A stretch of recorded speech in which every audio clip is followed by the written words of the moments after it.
Apa bagaimana ceritanya? Ceritanya jelas sedikit bagaimana? Iyo. Apa ceritanya bagaimana? Anjing Pak, gigit sapunya babi di kandang. Berapa ekor? Berapa induk kemarin Pak? 2 induk toh anaknya dimakan habis. Makan malam. Itu dulu di sini, di sini. Itu dulu di sini, itu dulu di sini.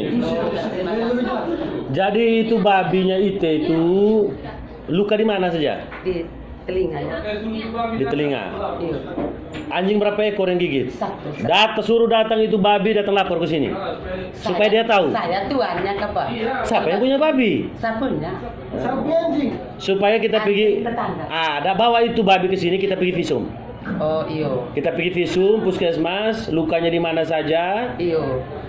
Baru nanti kita proses lanjut itu anjing. Iyo, bapak babinya. Bawa babi ke sini nanti. Tapi tunggu piketnya Pak Jamal. Yo. Piketnya Pak Jamal. Nanti Pak Jamal yang urus itu masalah babi.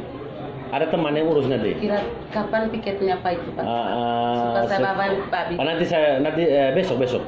Besok. Iya. Jam berapa Pak? Jam 6 malam. Bawa babi ke sini ya. Jam 6 malam. Ya. 6 sore begitu. 6 sore. Luka di mana babinya? Di telinganya sudah tidak bisa berdiri di sana. Gigit kemarin. Oh iya sudah. Baik sudah kalau begitu.